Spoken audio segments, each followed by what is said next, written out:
Welcome back to Let's Play Higurashi Onikakushi. I wonder how many parts will be left for the rest of this chapter arc thing. Because I don't think we're near the finale here at this point. The time was 7 o'clock. It was past the time the postman would be making a delivery and past any sensible time for our neighbor to be visiting. I considered just acting like nobody was home, but that wouldn't be good.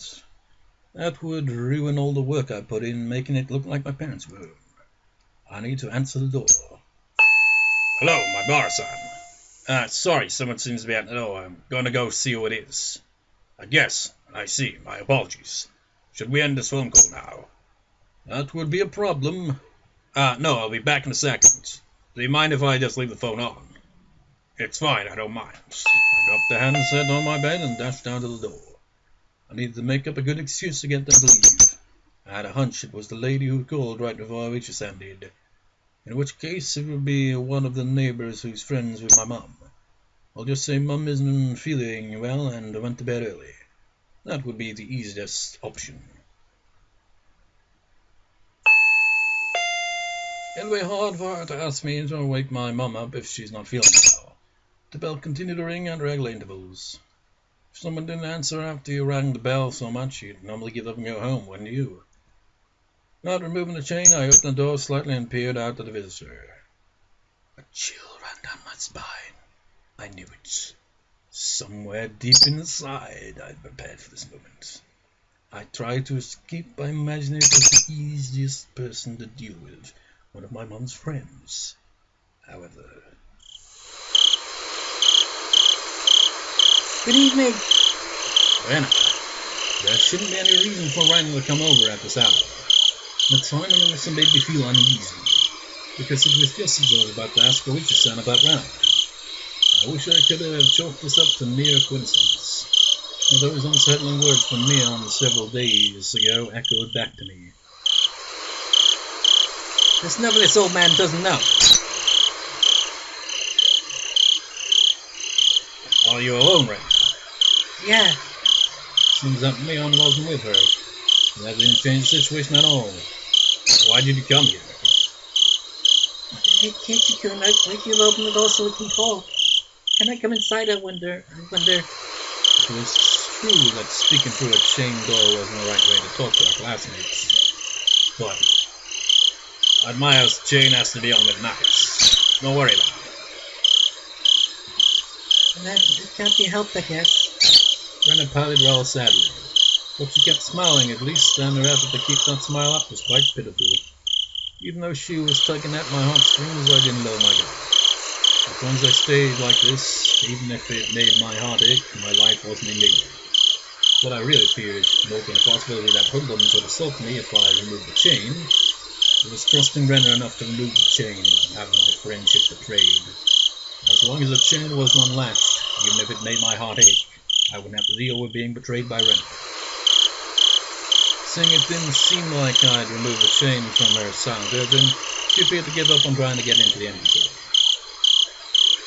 Have you eaten yet, Keiichi-kun? No, I haven't eaten. Since my mum wasn't there, dinner wouldn't be ready no matter how long I waited. I lay down when I got home, was woken up by the phone, and didn't have a chance to eat since I used up all that time talking. I was going to have cup noodles in any case. I could just eat one whenever I wanted to. No, not yet. But what about it? Then good. Look here. I brought a bunch of dishes. Then I held out a stack of boxes wrapped in a cloth. If I could use your kitchen, I can heat up the miso soup and other stuff. It's fine, you don't need to do that. But there's a lot of tofu and vegetables in it. Keiichi-kun not like that type of stuff, I wonder. There's no way I wouldn't like that. I love miso soup with lots of ingredients. Birdie! Why do you chirp so loudly, Doctor? It's a bird. White radish, carrots, burdock roots and potatoes, dense and root vegetables. Yeah, that miso soup looks incredible. Also bought rice, so if you microwave it, you can eat it really quickly. Very done. Rice needs miso soup. fluffing rice down your gullet, sipping Mississippi in between ravenous bites. Oh yes, how wonderful it is to be born Japanese. Also, I made small pickles. I made sensei pickles this time. Before I had moved here to Mizawa, I stopped at the mountain vegetable sensei. But I was captivated by their charm the first time I tried them. It's a deep yet light flavor. The vegetables from the supermarket were tasteless and bland compared to these. If you had to describe them, then they were the vegetables for the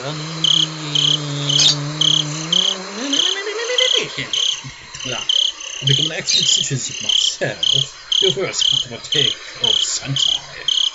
It's common knowledge around here that the Ryuga family's traditional pickles were wonderfully delicious. No matter what kind of pickles they were, they go so well with that fluffy white rice. And also. But wait, there's more! So delicious, it just seems so delicious. Farewell to my unhealthy self, he said he'd make do with cup noodles. Rena appeared to be in good spirits, and she was offering such a delicious-sounding dinner. But stress evaporated from my gut, and hunger reared its ferocious head. At the same time, my awareness of Rena suddenly dwindled. Rena did say she was alone. It shouldn't be a problem letting her inside. Though the possibility that it was laced with poison still hadn't been ruled out. At that moment, a cold chill ran down my spine once again. I couldn't understand why such a sensation had occurred just then, but the voice inside me was sounding the alarm. It was going like, wah, wah, ding, dong, dong, dong. Ring, ring. This happy Rena, speaking of this charming dinner, was dependent on one premise. And that premise was that tonight, dinner hadn't been made at my house. Meaning, it was under the assumption that my mother should be making it over here. In a normal household, 7 o'clock would be around the middle of dinner time. My mum here would be eating dinner around this time as well. The fact that she brought over all the markings of a meal at this time was inherently strange. Unless she knew Rena. Did she know that my parents were in the room? But there was also a chance that this was a bluff. I had turned on the lights and a bunch of other stuff to make it seem like my parents were here. There was a chance that Rena was unsure if my parents were home. But I had to wonder. The laundry, the garage, the evening paper. There were plenty of signs of them being hastily tidied up. It's hard to say that the Rena didn't have a chance to determine if my parents were here or not. But there was no reason for me to investigate. I should try holding on to that fact as long as I could. First of all, the chain was still latched. As long as I didn't take it off, Rena wouldn't be able to do anything to me.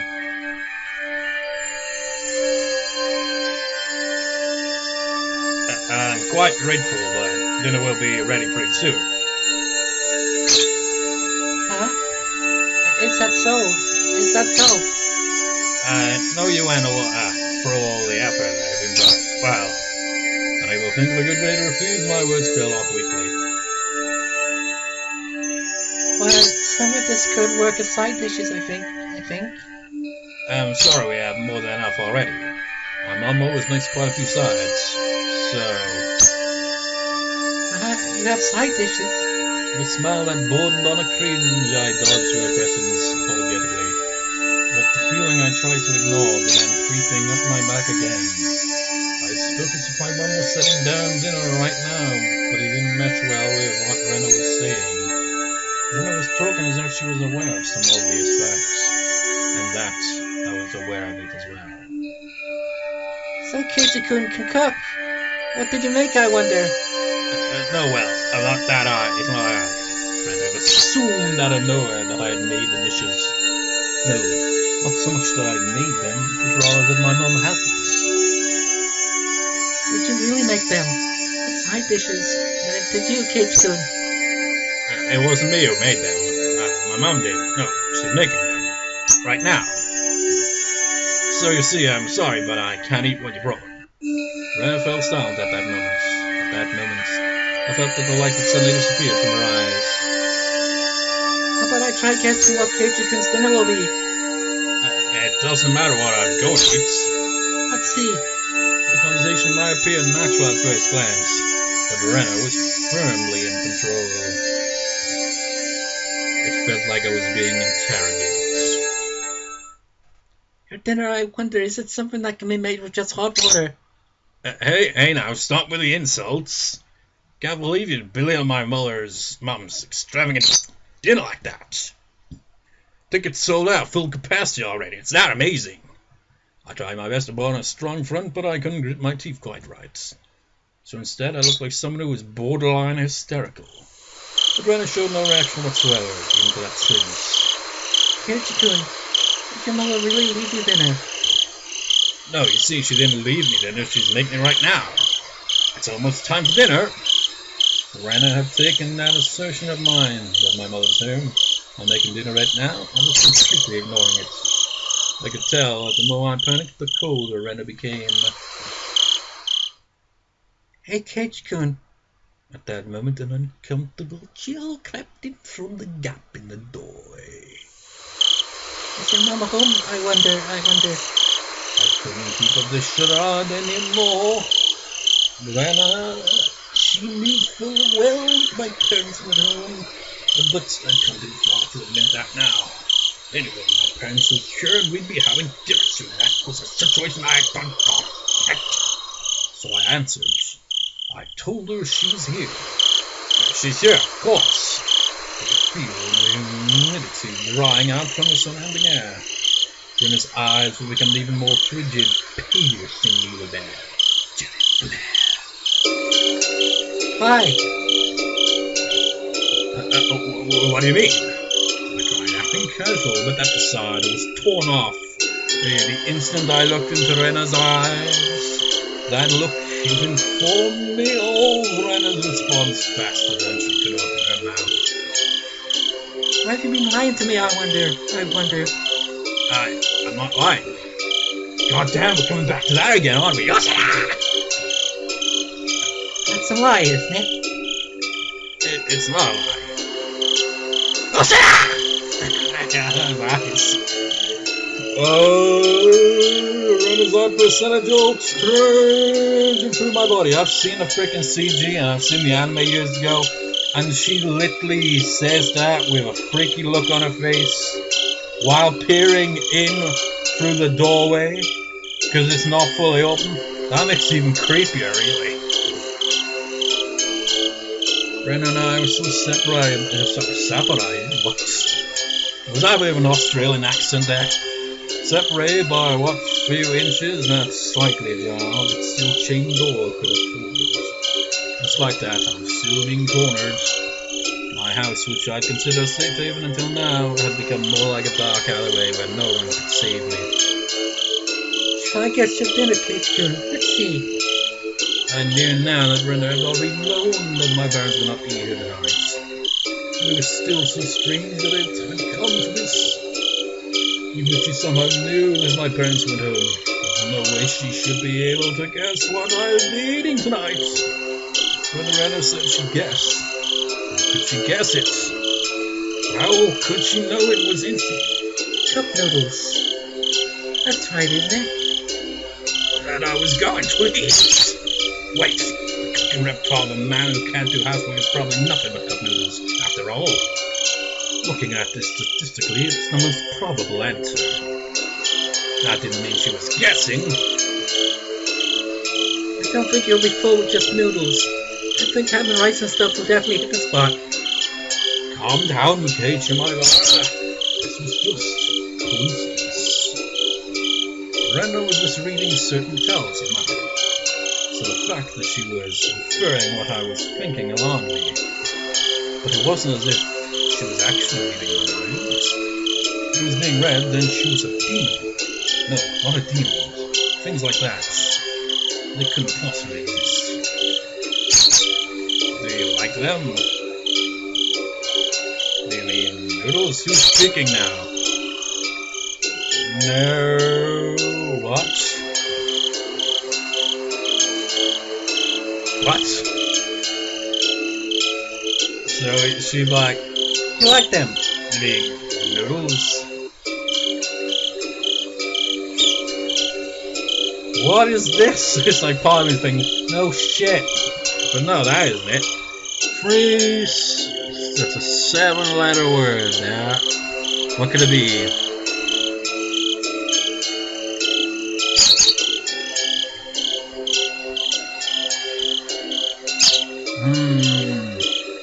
I don't know. The rebuttal was so short that I momentarily didn't understand the words Rena had spoken. Okay, that's why. Sorry, Rena. What did you say just now? Huh? About what? Just now you asked if there was something I liked, didn't you? It wasn't long before I regretted how carelessly I pushed forward with that question. It was such a simple answer, that was why I wasn't able to comprehend it. Oh? Pork bone and ginger flavor. She knew even the flavors! I wonder how I figured in the moment my mind was completely packed to the limit I was able to recover. As my field of view began to distort slowly swelling in a clockwise direction, I lost all sense of balance. Why do you know that? I didn't even deny it. That was the type of frenzied state I was in. How could Rena know even this? Not even caring as I mashed my head against the door. What? I fixated my gaze on Rena, but she didn't even flinch when she saw me do that. I certainly did buy them. I bought a bunch at once. I bought a whole case. How could you know that? Creepy face. Why, I wonder. Quite strange, isn't it? Isn't it? How could you dodge a question at a time like this? The chain and the door suddenly were no longer protecting me. How do you know? Why do you know? Answer me! You bought them at 7th Mark, didn't you? I should have let it right behind. I tried covering it up with an angry facade. Like I said, why do you know that? It's behind you, following you the whole time. What are you saying? I couldn't understand why she was saying she'd be following me all this time. That's because Rena was right behind Keiichi-kun's back the whole time. Like that night I was absorbed in my phone conversation with Ooishi-san. I didn't even sense her being there, standing behind the door, behind me, standing there, just like that. That Keiichi was picking out the noodles. I was watching the entire time. You picked out so many different flavors, didn't you? Then your mum got angry. If you were going to pick the expensive ones, then you should just pick one type instead. And Keiichi-kun picked out that big box of pork bones and ginger flavor they love so much, didn't he? I like it too. Pork bone noodles. But I can never eat a whole big bowl myself. My brain was paralyzed, numbing my senses. It might have been a defense mechanism to diminish the fear I was feeling to non-traumatizing levels. Go down with the fear of being diminished. God help me, man. When I hear diminished, I think of the chord diminished. Which, kind of fits because it's a tense sounding chord.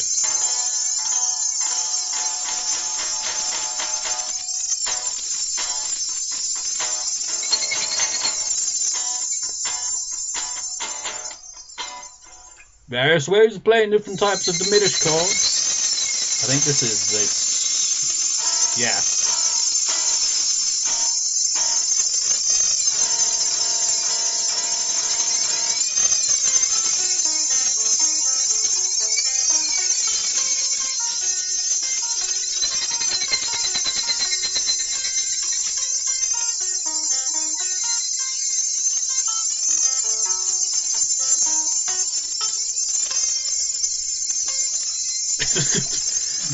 The sound of that last note there. Anyways, where were we? Oh yes, diminished. The fog enveloping my mind was cleared away.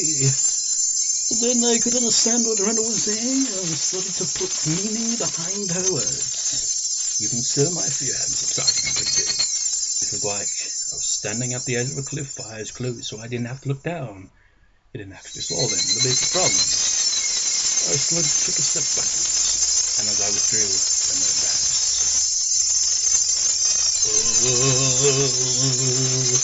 When they make it full on dark, black background with that face. So, Keiichi, can you open it? We can eat dinner together. What the think in the anime? Freaking voice actress that voices her also voices freaking Nagisa from Clannad, for crying out loud. Seriously, that's just ridiculous. It's the same with Rika. We haven't really seen much of Rika, but I have stated. Same voice actress who voice acted Mai Kawasumi in Canon. Voice actor Rika. I'm sure it's going to be delicious, so, okay? Rena's pale, slender fingers squirmed through the crack in the door one at a time, as if they had a mind of their own, rattling the chain. She had unlatched the chains on the door, feeling terror would have just exploded within me. But Rena didn't do that. She was simply imploring me to remove the chain. You know what, I gotta say, doing all this bloody reading out loud and all in this freaking recording that's been like over 2 hours. I freaking need a drink at the end of this, man. It's like, And she was simply imploring me to remove the chain. She was doing her hardest to light the fuse to the power keg in my heart. Trying again and again. Clatter, clatter. But it doesn't light. It doesn't light! Open up, Keiichi-kun. Please go away. I beg you. Please go away! How can you say something so mean, I wonder? Please go away! Go away! Go away! The power keg inside me finally went off. Boom! No smoldering, it just exploded. I tackled the door. The force through the door had knocked Rena momentarily off balance. I couldn't hesitate here. I grabbed onto the doorknob with both hands, planted my feet firmly, and pulled with all my might. With that slamming sound, I saw lie it didn't happen. It's like when you have an argument and you slam a door, but it doesn't have that kind of boom. And you're just like, well, shit. Reminds me of the comedian Lee Evans. I think he said something like that. He said he had an argument with his wife once, and he just slammed one of those slow doors or something like that. And he's like, it doesn't have the same effect, man. I could feel a tiny disturbing bit of resistance keeping the door from closing. Yeah, I think this is if this had CG, this would be where the CG would appear, but I don't think this version has it. And the source of that is Rena's fingers. Each of those fingers were wriggling, squirming around like the tendrils of a communist plant with a crack in the door. It hurts, Keiichi-kun, it hurts. It wasn't a harsh shriek, but more of a yelp she was trying to keep back. Go away, go away, go away! I kept on pulling on the door with all my might. I didn't even realize that if I didn't loosen my pull on the door I had released momentarily, Rena wouldn't be able to pull her fingers out, and that was why the door wasn't closing. It really hurts, Keiichi-kun. I'm sorry if I was messing around too much. I didn't care one bit for her apology. No matter how much she apologized, it didn't change any of what she did. It didn't change anything. It hurts. I'm sorry. Go away, go away, go away! Rena couldn't leave even if she wanted to because I trapped her fingers. Rena's white fingers had become deep-red and were no longer even squirming. Ow. I'm sorry. Go away, go away, go away! Is he just gonna have a apologize and go away freaking stare down? I'm sorry. Rena's apologies were occasionally twisted with pain, but like a broken record, she was intent on repeating it over and over. Go away! Stop it! I rolled on the door even harder. Finally, Rena's fingers were somehow able to slip out from the imprisonment and elbow away. The moment that happened, the door closed soundly, and I could hear the foot of Rena falling on her butt on the other side. I locked the door immediately. It made a loud clunk, voicing my rejection to Rena. I'm sorry. Sorry. Keiichi-kun, I'm sorry. I'm not Keiichi-kun. Rena leaned against the door, apologizing profusely and nothing else. After confirming that I was sufficiently sealed off from her, I trudged away from the entryway. On the other side, I could still hear Rena echoing her apology. I'm sorry. Pitiful words, they would be forever seeking my forgiveness. I didn't feel bad about this at all. But that wasn't out of any sort of malice. I felt a sort of heavenly sense of relief that I was able to escape from Rena. Before Mion had threatened me at the doorway, saying there was nothing she didn't know. And just now, at the same place, Rena told me the same thing. My feeble attempt to disguise the fact my parents weren't home had served no purpose from the start. I should have just pretended to be out and not even opened the door. My meager plans hadn't helped at all. In Hinima's hour, it was impossible to travel with them. Even though I was on the other side of the door, I wanted to get as far away from Rena as possible. It's gonna take freaking forever, freaking idiots. One step, two steps, with each step her sniveling apologies became more distant. I sprinted up the stairs and dove into my room. As you would expect, I was finally no longer able to hear Rena repeating her endless apology. Diving into my bed, I was startled by the hard lump I felt. There was something in my bed. It was the receiver. Well, of course. I finally remembered. I was in the middle of a call with Ooishi-san. Looking at the clock, apparently not much time had passed since I went downstairs. Could it be that my clock had run out of batteries? I talked with Rena for so long, how did almost no time pass? But the hand on the clock was ticking forward 1 second every second as usual. So I put the still warm receiver to my ear. Time, which felt frozen, began moving once again. Hello, Ooishi-san. Sorry to keep you waiting. No, not at all. I didn't wait that long. It became apparent that the amount of time that had passed between myself and Ooishi-san was different. Over the phone I could hear an energetic voice from a sports program or something. It drove home just how far away Ooishi-san really was. Rena came just now. Did she come to play? I wasn't confident that I could coherently explain the situation to Ooishi-san. But I didn't need to right now. Right now I needed to know about Rena. That's right. I was planning to ask Ooishi-san more about Rena. Rena's little visit had interrupted the conversation. That was true. What was true and what was false, I couldn't tell. What I could tell is my ass hurts from sitting here for freaking nearly 4 hours. I couldn't tell. The one thing I knew was the single grim reality that Rena was suspicious. I might be able to figure something out of what asked Ooishi-san about her. Up until now, I had regretted whenever I'd forced myself to ask about things that I was better off not knowing. But looking at it that way, today I'd hit rock bottom. There was no possible way I could feel any more regret than I did right now. No, rather, I wanted to know if there was anything beyond this. Forget about tomorrow. It wasn't that little realm of possibility for something to happen tonight. I wanted to know everything I could. I was absolutely not going to die. Just not without knowing anything. I definitely won't.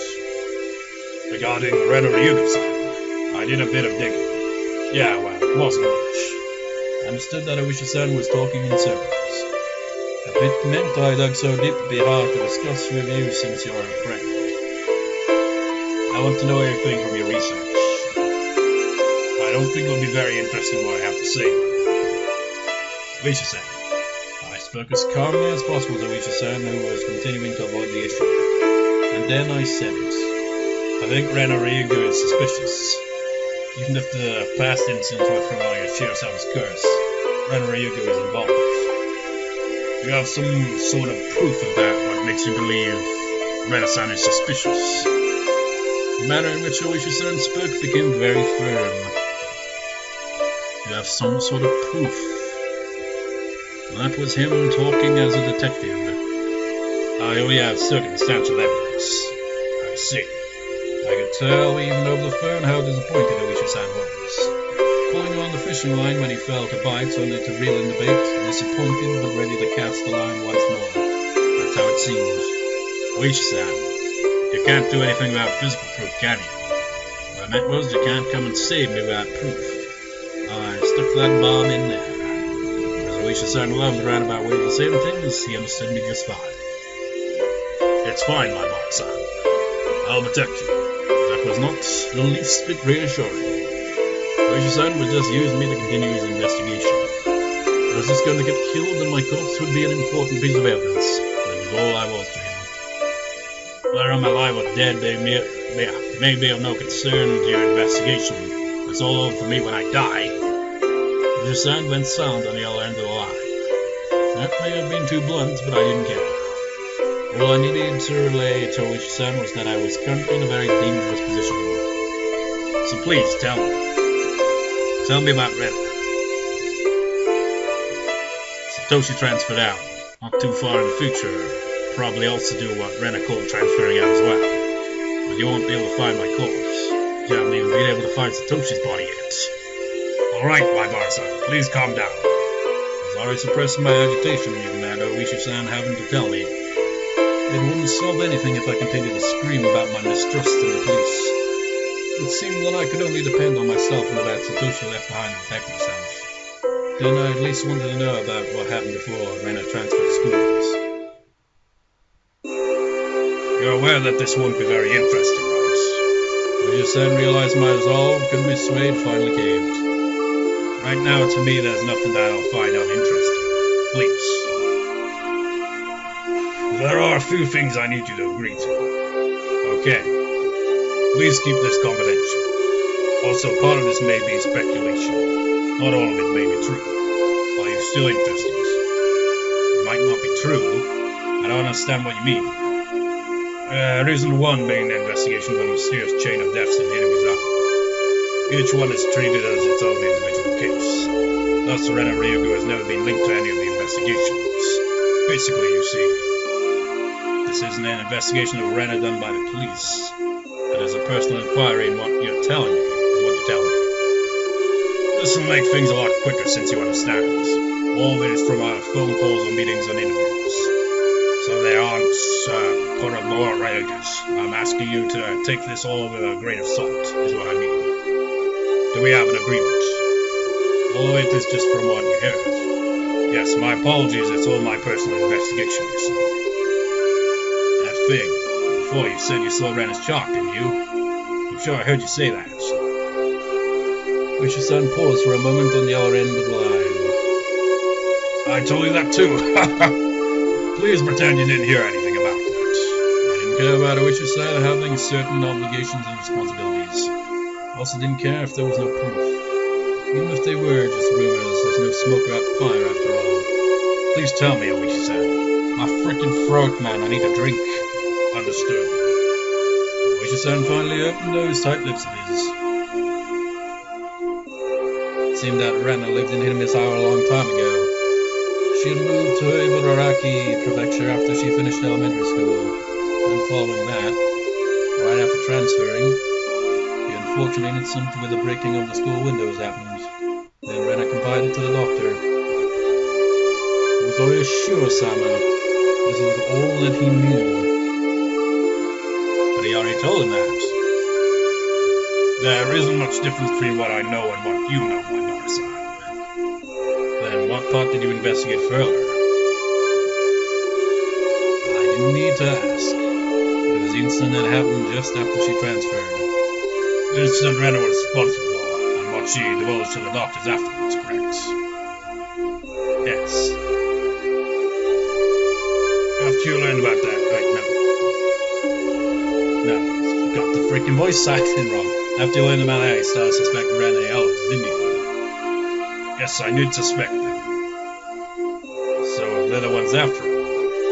No, that's not what I meant by suspect.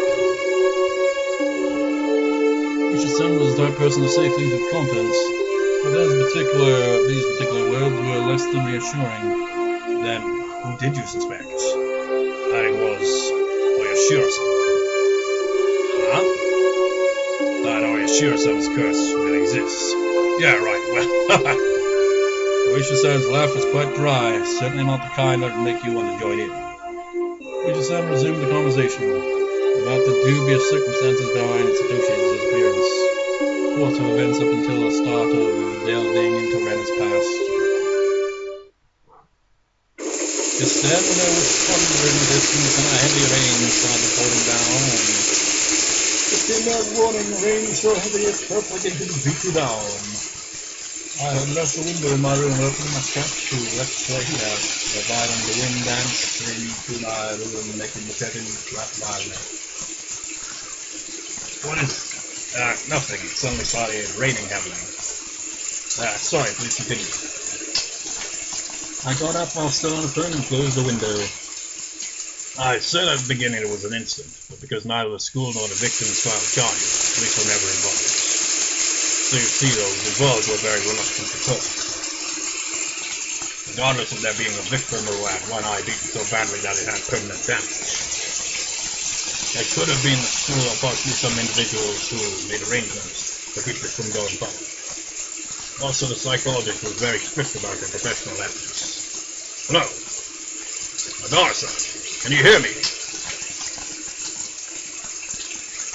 There was the figure of a person standing by the light near the mailbox this whole time. Even in this torrential rain, they didn't have an umbrella. So he's like, he finally learned his information, but he's distracted by a certain something that he didn't even pay attention. He didn't have an umbrella, they were unexpectedly glanced from head to toe. In the shower, which more resembled a waterfall, droplets of water dripped down from her hair. Just standing there, both arms dangling out to her side. In the one hand was a stack of boxes wrapped in cloth. Her eyes focused on my room, focused on me as I was about to close the window.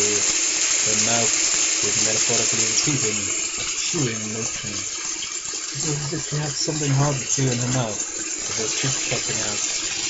What's she eating over there? How could it be that at this time I was more enthralled by Rena instead of shocking developments being brought to light by Ooishi-san? If it hadn't started raining, I wouldn't have gone to the window. Then I wouldn't have noticed Rena, nor would I have noticed that. Her mouth was moving in the same pattern. I really need a drink, man. She wasn't eating something, she was repeating something. What was it? She was repeating, please? What was she saying? Was she still apologizing? And why was I right up against the window fixated on her? Hello, I'm Arsa. Can you hear me? Hello? I'm sorry. I'm Arsa. I'm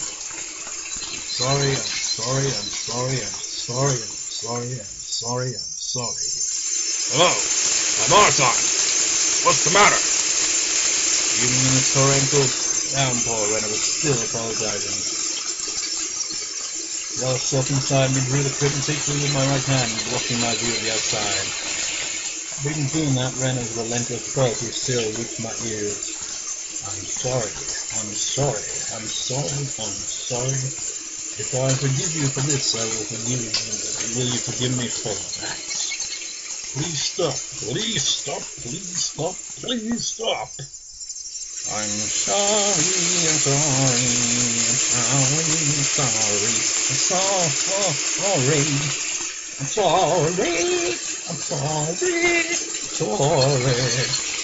Damn it! God damn, my throat's flicking out to raise my voice when my throat is all like dry and it needs a drink. Why did I forgive her? I'm the one who wants to be forgiven. What part of me can't you forgive? I won't be killed. If you won't forgive me, then I won't forgive you either. I won't forgive. Won't forgive, and won't forgive, and oh yes, won't forgive, and one more time, won't forgive! My Morrison, if you can hear me then, please respond. Hello?